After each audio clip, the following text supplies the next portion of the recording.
कहते हैं जिन ईंटों पर इमारत का पूरा बोझ होता है वो अक्सर जमीन के नीचे दबी रहती हैं। नींव के पत्थर कभी इस बात का शोर नहीं मचाते कि उन्होंने कितनी मंजिलों का भार उठाया है। वो बस अपनी बनाई हुई इमारत को देखकर भीतर ही भीतर मुस्कुराते हैं। पिछले कुछ दिनों से आप लोगों के बहुत से संदेश मुझ तक पहुंच रहे हैं। कुछ हलचल है, कुछ बदलाव है जिन्हें देखकर आप प्यारे साथी थोड़े परेशान हो रहे हैं। आपको मैं एक छोटी सी कहानी सुनाना चाहता हूँ। एक बार एक माली ने एक बंजर जमीन पर एक पौधा लगाया। उसने अपने दिन का चैन और रातों की नींद सब कुछ उन पौधों की जड़ों में डाल दी। अपना सब कुछ दांव पर लगाकर अपना सारा वक्त उस नन्हे से पौधे को दे दिया ताकि वो पौधा एक विशाल बरगद का पेड़ बन सके। और वो पेड़ बना इतना विशाल कि उसकी छांव में हजारों लाखों मुसाफिरों, प्यारे साथियों को सुकून और अपना लक्ष्य मिलने लगा।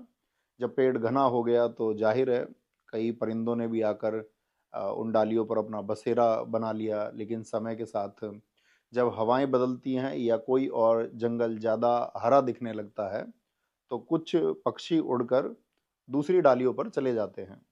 जिस वजह से अक्सर लोग उस माली से पूछते हैं कि क्या तुम्हें दुख नहीं होता कि तुम्हारे बनाए पेड़ से पंछी उड़ रहे हैं। ऐसी बात को सुनकर माली बस मुस्कुराता है, क्योंकि उसने वो पेड़ परिंदों को बांधने के लिए नहीं बल्कि मुसाफिरों को छांव देने के लिए लगाया था। उड़ने वाले परिंदों का सफर वहीं तक था, क्योंकि ऐसे पक्षियों की फितरत ही ऐसी होती है कि वे जिस पेड़ की छांव में पले बढ़े होते हैं उनके महत्व को नहीं समझते। लेकिन वो जड़ें आज भी उस माली के पसीने को पहचानती हैं। इसलिए मेरे प्यारे साथियों, आप मुसाफिर हैं, आपको अपनी सफलता के मंजिल तक पहुंचना है। कौन सी डाल से कौन सा पत्ता टूट रहा है, कौन सा पंछी उड़कर किस पेड़ पर जा बैठा है, इसमें अपना कीमती वक्त जाया मत कीजिए। मैं आज उस मंच के माध्यम से आप तक नहीं पहुंच पा रहा हूं, क्योंकि अब मेरी राहें आपके हकों की एक बड़ी लड़ाई की तरफ मुड़ गई हैं। लेकिन मैं वापस आऊंगा, क्योंकि जिस आंगन को अपने हाथों से बुहारा है उसकी फिक्र हमेशा रहती है।